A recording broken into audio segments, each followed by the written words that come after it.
twongeye kubasuhuza mwe mukurikirana ibyiringiro byacu TV umunsi ku wundi.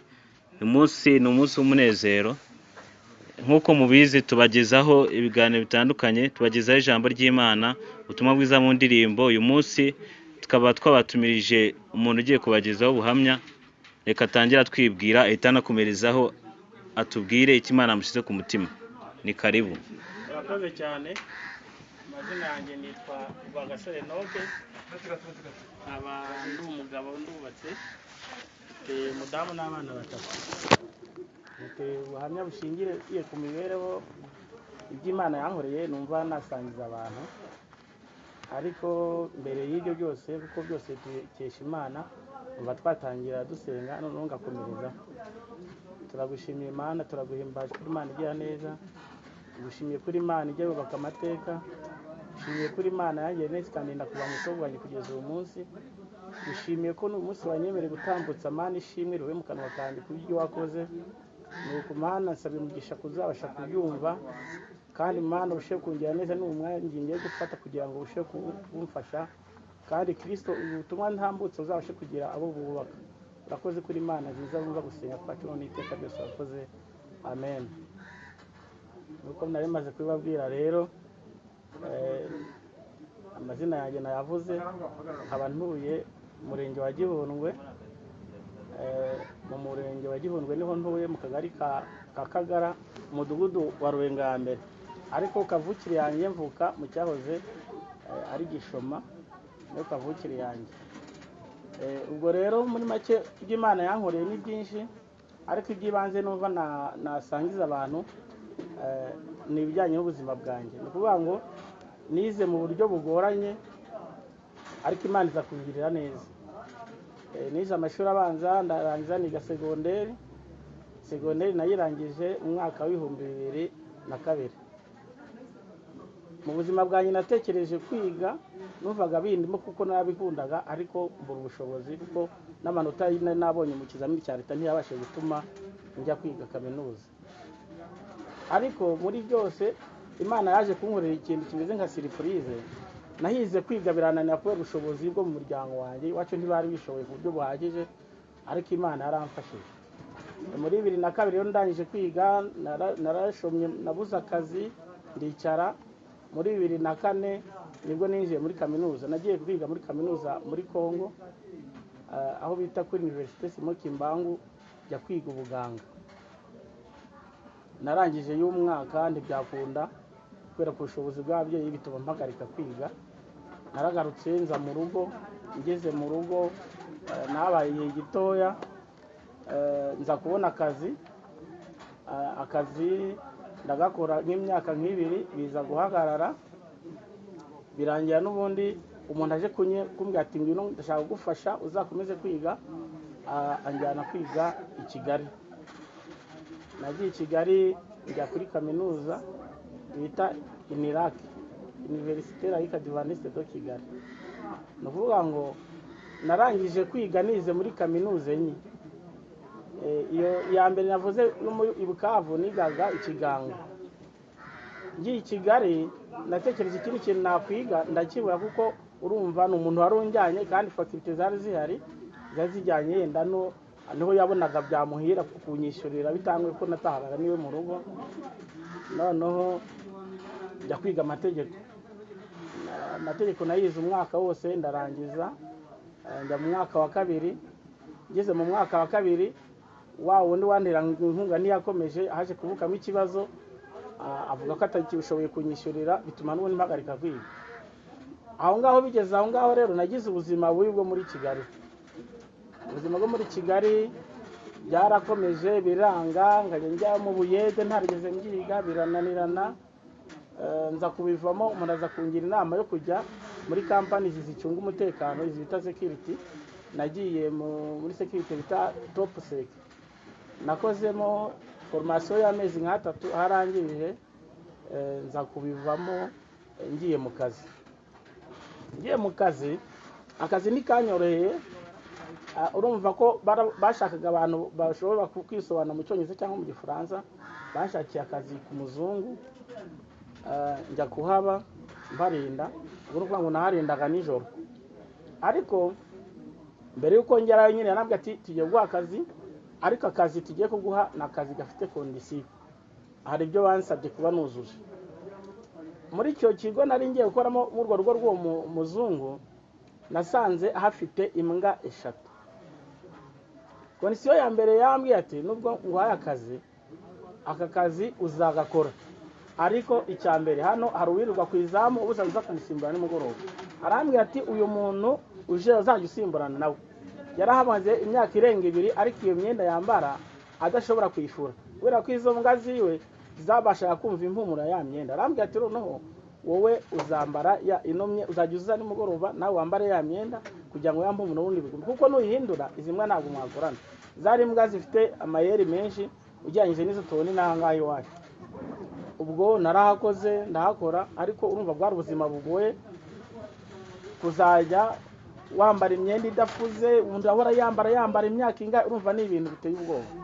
Nabibayemo, ariko noneho n'indi kondisiyo ya kabiri yambaye, yarambwiye ati wowe imbwa zanjye ziba zishumitse ku manywa, we nuzajya uza nimugoroba uzajya uza uzirekure, noneho numara kuzirekura mukomeze musirikira hamwe nye nimugoroba kugeza mu gitondo. Natahaga saa 12 za mu gitondo n'ubundi ari mfunguriye. Ikitangazo cyabonetsemo rero, ako kazi sinagakomeje karananiye. Wavuga uti se kakunaniye gute? Icyatumye akazi kananira, izo mbwo bwazo urumva umuntu wiriwe mu mirimo isanzwe ukajya kuri ako kazi, akazi bundi k'ijoro nakazi kagoye bisaba nyine imbaraga, ariko Imana hari igihe gufasha nyine bikagenda neza. Imana yaramfashije rero ngagakora akazi kanye nta kibazo, ariko izo mbwa nazo zari mbwa zinanije kuko bari barambwiye ati izi mbwa muzajya murara mugenana kuva isaa 12 z'umugoroba kuko nageraga kuzajya izindi saa 12 za mu gitondo nta handi hantu giye. Umunsi umwe rero impamvu ngaragaza ko Imana iteye ubwoba, ifite n'imbaraga, ifite n'ibyo tubona bigoye Imana ijya ihindura. Umunsi umwe narasinziriye, maze gusinzira birangira za mbwa zije zirankangura. Zinkanguye numva nyine ni ikintu cy'igishika kimbayeho, ariko hamwe n'Imana nyundi ndara ngenda. Ikindi gihe umuzungu arambwira ati ngewe yonje kugera ku gipangu mpa amasegonda atarenze 10, wowe nizajya wumva nsonye uzajya uzugere gute umfungure kugira ngo ninjire. Kandi ndi konsiba yarampaye murayibuka nuko navuze ko yari yambwiye ko imbwa ze zirirwa zishumitse nge nizajya mpagira nzazifungurira. Aranambwira ati ikindi izi mbwa ndizemere kujya hanze kuko ndizimenyereye kureba hanze, yo y'ubufunguye urugi ziratoroka zikagenda. Urumva nabishyize mu mutima wanjye, ariko umunsi umwe aragenda aza kuza nyine nimugoroba nk'uko atinze, imbwa nazishumukuye turi kumwe tuzunguka mu gipangu. Noneho biza kurangira za mbwa zinaniye. Imbwa nagize ngo mfungure zintanga imbere zirukanga zirasohoka. Zisohotse wa muzungu imodoka arayitaye, nawe ubwiwe ata umutwe ashima mu mutwe ararakara cyane, imbwa nzirukanga imbwa zirananira. Kera kabaye nk'umutima ubuza umuntu, nibaje ukuntu nzifata biranyura kuko yari imbwa nguri ifite n'abana 2. Ndangije aravuga ngo mfashe mwimwe ubu nyina ndiyaza. Niko byagenze rero, nafashe imwe maze kuyifata za zindi ziraza bitanzijyana ndazishumika. Wa mu boss araza arinjira, amaze kwinjira yarantonganyije. Urumva nawe ibyo twari twamufikaye ntabwo nabyubahirije iminota amazi hanze, kandi yaratinyaga n'imbwa ziyo zari zagiye hanze kandi atabishaka. Ararakara cyane, ararakara rwose. Ndangije mbona ko arakaye, ndavuga nti ariko imbwa zari zananiwe. We akanyumvisha ko ari ngewe, kandi byumvikana nuko nakuzana nifite imbwa narazirekuye kwa namatsiko zifite kureba hanze, ubwazo zisohoka zijya hanze. Byaje kuba ngombwa rero mbona ku kazi ntagashoboye, biba ngombwa ko njya gusaba ku kazi ko bamfasha gusezera muri icyo kigo nkava bakanjyana ahandi. Barahamvanye banjyana gukora kuri sitasiyo yo ku Kicukiro. Maze kujya kuhakora naho ndi byambiriye kuko hari ahantu ari umuhanda. Noneho mbona abamotari nimugoroba bakaza bakavuga ati tubikire moto, tubikire bawushukisha na nk'uruciro rw'100-200, ariko bagagusigira imitungo tunzi nk'umutungo w'200 ushizeho n'amamoto. Urumva biza kuba ibintu byinshi. Noneho rero umunsi umwe nimugoroba naje ku kazi, naricaye nduhuka, nafite n'akazi. Urabona tuno turabyo dufite agashumi kazirika ku kuboko gutya. Ndangije nicara ndimo numva radio, biza kurangira ndasinzira. Sinziriye abantu baraje ntazi igihe baziye, baraza bankuraho ya radio barayitwara, batwara n'agakoni nari mfite. Mujye bona agakoni ya security baba bafite, baragatwara. Aho nzagakangukira ndebye sanga arakadiho kagiye, sanga n'agakoni nari mfite ntako mfite. Nibaza icyo gukora ndakibura, cyakora hiryanjye hari undi muntu wari uhari nawe w'umusekirite, ndagenda mbwariza ndi ngiye bimbayeho nibi byagenze gutya, bashaka radio bagatwaye n'agakoni nari mfite, ubuse kuko ubu nyine byagenze gute. Arambwira ati rero biceceke ibintu ntubivuge, kuko ubwiyo boss wawe ucungira ko bagutwaye radio ni yaruta umutungo y'ibihumbi magana yararimo hano n'amamoto y'abandi warucunze. We nibugize Imana ukaba ufite ubuzima bwawe, ukaba n'ibintu by'abandi ntaho cyabyangiritse, we wiceceke biturize. Urumva rero uko byagenda kose ku kazi, ntabwo nari kugumabona ko byabaye ngombwa ko ngasezera. Ndagenda n'ubundi nza gushaka kandi kaza ahantu, undi aza kundangira ahantu njya gukora. Urabona nk'umuntu uvuye mu ishuri hari imirimo utabushoboye, ukubwira ngo uzajya ngo kubaka iparafo utarigeze ubyiga ni ibintu bigoye, ukubwira ngo uzajya gukora jaride biragoye. Ubwanjye ariko ibi byose nagiye mbinyuramo, abantu bagenda bamutura akavuga ati ngwino tunyure hando tubere utuntu ukora kugira ngo tumfashe. Igihe cyaje kugera ubuzima burandya, imibereho irananira, nshaka kuzava i Kigali n'amaguru kugira ngo nzingere iwacu. Urumva ni ikintu kigoye, ariko umuntu aza kumbwira ati wowe shaka ukuntu ugenda uteka imitwe nyine, ujye ugenda usaba abantu uguhaye karaka k'ibihumbi 5 bingahe. Ubuzima bwo mu Kigali bumbera bubi, ariko njye n'ubwanjye naje gufata umwanzuro, ndavuga ko bigenda kose reka nzatahe. Abantu babagira neza b'ifiti zanjye twagiye tubana baje kuntera inkunga, bampereza amafaranga y'itike, ndataha ngere iwacu. Nageze iwacu urumva nigeze nkora akazi, narashomye, nagiye kwigaho ntibyakunze, nicara mu rugo. Maze kwicara mu rugo narahabaye, ariko za nzira z'Imana numvaga ku giti cyanjye nta byiringiro by'ubuzima mfite, nta hantu nakongera gukura akazi, amashuri ntaho ngiye akuye, byose ubuzima bwanjye bwarahagaze. Numva icyo ngomba kubamo ari ukuba mu Mana. Cyakora sinaretse umurimo w'Imana, najyaga muri korali nkaririmba, ngakora n'ibindi bijyanye n'umurimo w'Imana, ariko nanasenga n'Imana ikampumuriza ikambwira ati nzakubaka, nzakugirira neza. Ariko ushize ubwenge bwa muntu Imana ishobora kubikubwira ntubyumve, ariko uhamanye n'Imana yawe ushobora gutekereza uti Imana izangirira neza koko kandi ikagenda neza. Igihe rero nageze mu rugo byanze, tekereza bundi gusubira ku ishuri. Naze gusubira ku ishuri n'umusubira kuri kaminuza n'umusubira Bukavu, njya kwiga kuri STC Institut Superieur. Aho ugeze ntuhave maze uko 15 tuvuga ufite 10 n'ingahe 12. Ikindi nari ngiye kubabwira n'uburyo Imana igira neza igafasha imiryango dukurikije uko abantu bagiye babaho, Imana ikagenda ibatunga mu buryo bw'itangaza. Rero mu rugo iwacu ko twakuze twabayeho mu buzima bugoranye. Hari igihe mama yadufataga nge n'abana banjye bashiki banjye tukagenda tukajya mu Bugarama. Kuva iwacu ugera mu Bugarama twavaga mu rugo saa 11 tukagerayo saa 4. Twamara kugerayo tukarangura amatomati tugashyira ku mutwe tukayikorera, tukaza tukagera mu rugo n'ubundi nka saa 2 z'ijoro, ugaca mu gitondo n'ubundi tuva mu rugo kuzi Kamembe tukagera nk'amasaha 3. Urumva ibintu umuntu yikoreye iminsi 2 itoreranye ni ibintu bigoranye, ariko Imana yagiye idufasha aho ngaho. Twashika i Kamembe tukozongera tukavayo tukabona ibyo kurya tugasubira mu rugo. Ikindi hari igihe twigeze tujya n'ubundi ubuzima bugoye, Imana isa nayo idufashije, umuntu aza kutwemerera umurima wo guhinga mu Bugarama. Umunsi umwe muri iwacu batubwira ati se ko twahinze mu Bugarama akaba hari ibyo kurya, mwashatse ukuntu mujya gushaka kubizana. Muri umuntu wanjye rero akaba arambwira ati giye igare ndarizi, reka tujyane tugende mu Bugarama kubizana. Twageze mu Bugarama kubera urumva n'inzara abantu bafite muri icyo gihe, aravuga ngo twikorere ibiro 70. Twafashe igare turapakira ibiro 70. Mu buzima bwanjye uretse ko nari gutwara igare ntabwo nigeze ntwara igare ririho umuzigo. Muri umunange yaratwaye avaho bitaga ku rya 10 kugera muri site. Ageze muri site ahagera yananiwe, arambwira ati igare se nongera kurisubiraho birarangiye, asigaye nawe irwarize. Ndangize nibaza niba tubisubiza niba tugiye gute, kandi mu rugo batwereze kujya gushaka ibyo kurya. Numva ari ibintu bigoranye, ndangije ndavuga ni nk'umuntu mukuru kambyisharijeho bitwara. Ndangije bya bintu narabifashe ndabisunika ndabitwara rwose, ngeze ku buryo abantu nagendaga nyura ahantu amanuka baravuga ati uriya muntu ntagera yarapfa bakurikije uko ndi kugenda nzungazunga mu muhanda. Nagize umugisha rero Imana iramfasha, nza gushyika mu rugo bya bintu nta kibazo ngize, Imana iradutabara. Amwe umuntu wanjye yaje kuza nsanga nashize. Iri nishimwe ntabara kuvuga n'uburyo Imana yigeze turinda n'ubundi twagiye gucuruza. Ahubwo twafataga kera abantu bakajya mu mirima bakajya gushakamo isombe bakazitwara mu byitwa imifuka byitwa imisumba umufuka bacamo barangiza bagacamo bagahambira. Icyo gihe twarabifashe tuzasoroma turahambira tujyana gucuruza i Bukavu. Tugeze i Bukavu nari ndi kumwe na mama nta wundi muntu twari twajyanye turahaha. Wageraga i Bukavu icyo waguraga twaguraga imboga kuko mu Rwanda ubugari twakundaga kuba tubufite ariko igoranye ari imboga.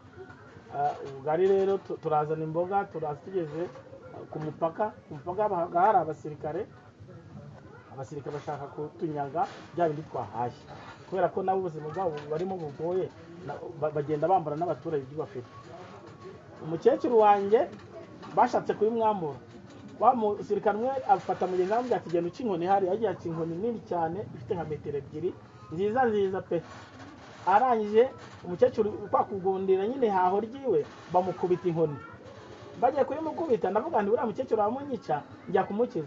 Ndangije umukecuru ngiye kumukiza nanjye barankubita koko. Igihe nanjye umukecuru avuga ati umwana nanjye baramunyica bangarukaho baradukubise ngiye n'uwo mukecuru kugeza ubwo twavuye turi indembe n'ihaho ryacu Imana yadufashe turaricyura. Ibyo nabyo nishimwe ntabura kuvuga. Irindi shimwe mfite ni uburyo Imana yaturinze amarozi buriya burozi bw'ubutamikano.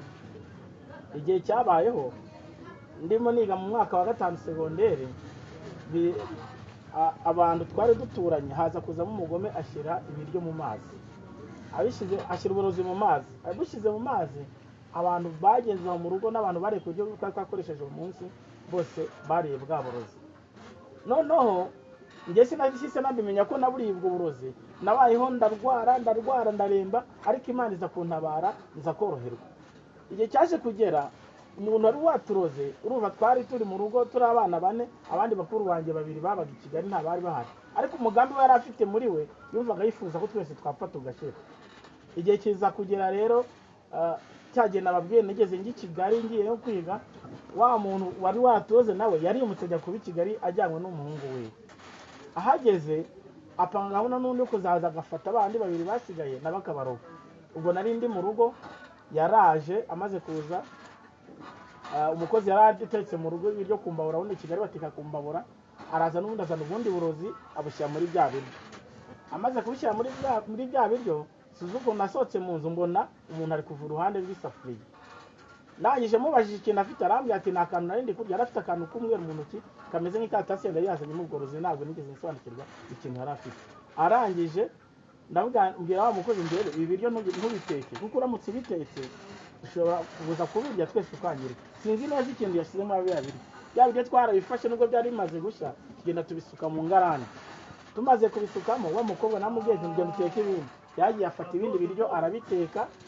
Arangije umukuru wanjye batashye baje kurya saa sita sinigeze maze afite ikibazo cyabayeho ahubwo ku mugoroba batashambwe ni ikintu cyabaye hano ntabwo mwakimenye ariko umugizi wa nabi yaragiye kutwica. Basobanura uko byagenze. Barangije baramuhamagara baramubwira bati ibintu wakoze hano urabyibuka. Arakana ko nta byiza akora. None umuturanyi aravuga ati none ntabyo wakoze fata kwa biriya biryo twamenye mu ngarani wiryeho yanga kubiryaho. Igitangaje muri ibyo rero nuko bukeye bwa nk'iminsi 2 ishize hari inkoko n'akandi kantu kose kagiye kurya kuri bya biryo kose karapfuye. Imana maze kuva i Kigali nagize ubuzima bwo kuba mu rugo ariko nakomeje gukora umurimo w'Imana nkajya muri korali nkajya no mu masengesho ariko najya no gusenga rimwe na rimwe Imana ikambwira ati nzakugirira neza. Hari igihe umuntu ahura n'ingorane ukajya gushidikanya muri bitewe n'ubuzima urimo ariko twinjira ko Imana ifite imbaraga y'Imana kubwiye ijambo igira isohoza. Umunsi umwe ndimo nemera umuntu yaje kumbwira ati rero hari ahantu numvise ikiraka ise ntabwo ajya kugikora. Icyo gihe naragiye ambwira ko njya gushaka ibyangombwa nkajya gukora ibizamini yagenda bikora nza kugira umugisha hamwe n'Imana akazi ndakabona ndagakora. Maze kujya gukora akazi ariko n'ibyakuyeho n'ubundi ko nzakomeza gutekereza ikijyanye n'ishuri kugira ngo nzabyigenzure yangize. Naragiye n'ubundi ngomeza kwiga navuze ko nagiye Bukavu n'ubundi njya kwiga kuri technique commerciale économique do Bukavu kuri STC. Ndahiga mamara imyaka agera kuri 3 ndimo niga. Ntabwo byakunze ko n'ubundi ndangiza kuri kaminuza kuko hajemo ikibazo mu kazi nakoraga ko mu nzego z'ibanze baratubwiye bati mwebwe rero abantu mujya kwiga hakurya ntabwo ari byiza, mugomba kwiga no mu gihugu kuko hari izindi kaminuza, hari imirimo muba mwataye mukajya hakurya bituma hari umwanya utakara kandi mwagombye kwiga mu gihugu. Badusaba ko badukorera ibarura, badusaba ko n'ubundi tujya kwiga jakomeza n'ubundi kuri kaminuza Kibogora. Aho nagiye Bukavu nagiye n'ubundi kwiga ibijyanye n'uburezi, nanigaga n'ubundi bijyanye n'uburezi, nza gukomereza Kibogora, ndahiga nagiyeyo muri 2014 ndiga uwo mwaka, niga na 2015 niho narangije. Ni ukuvuga ngo nkuko nabibabwiye rero natangiye nakojeje ikirenge cyane muri kaminuza nyirizina umwaka wa 2004, nza kurangiza kaminuza nyirizina 2015. Ni ukuvuga ngo harimo indira y'imyaka 11, kandi ubundi ntibisanzwe ko umuntu wamara imyaka ingana gutyo muri kaminuza n'ibintu bidashoboka, kwiga imyaka 3 cyangwa 4 cyangwa 5 birashoboka. Ariko urumva ngewe nanyuze muri iyo nzira kubera ko Imana hari umugambi yari mfiteho iza kumfasha ndarangiza. Ikindi rero nashima Imana uvuga ikijyanye n'ubuzima bwanjye bw'imyigire naho bwanyuze. Ikindi navugaho ni ikijyanye n'uko Imana yaje kunshyigikira nyuma yo kurangiza kwiga ikaza kumba n'ubundi akazi. Mu buzima bwa muntu buriya akazi ni ngombwa kugira ngo tubashe kuba dutunge n'imiryango. Urumva icyo gihe nari n'ingaragu, ariko muri ibyo bibazo nagize by'ubuzima byo kwiga n'akazi nakoraga ntibyabuje ko n'ubundi Imana indemera amateka n'ubundi kaza kubishyigikira ikaza kunkorera ubukwe. Naje gukora ubukwe rero n'ubundi binyuze mu nzira zigoranye, ariko Imana iranshyigikira rwose. Imana igikoresha abantu idashingiye ngo ufite imiryango ikomeye, udavuga ngo ushingiye kuri bene wanyu, ahubwo yonyine igakora ku bushake bwayo ikavuga ati uriya muntu ngiye kumushyigikira. Imana rero yaranshyigikiye, nza gukora ubukwe bigenda neza, inzu mu bitangaza yo guturamo aho nari nabanje kubaka, iza no kunyimura aho nari ntuye. Uyu munsi nkaba mbarizwa hano Kamembe muri paruwasi ya Kamembe, Itorero rya Beteli, nkaba ndirimba muri korali Baraka. Ayo mashimwe yanjye mvuze muri make nuko ateye. Imana yaranshyigikiye uyu munsi, Imana yambindurira amateka ku buryo mbese navuga nanjye nabwira undi muntu nkabwira ngo niba ufite ikibazo, niba ufite kwiheba, Imana igiraho umuntu imukura ikagera n'aho imugeze. Hari aho rero yamvanye, hari n'aho yangejeje. Uyu munsi nshima avuga ngo nanjye mfite icyo nabwira abantu cyo kububaka, cyo kubabwira uti Imana igakora ku gihe cyayo. Iyo yavuze ngo izakora igihe runaka, wowe cyawe no kwizera yonyine igihe cyayo yatekereje kuzakora ikajya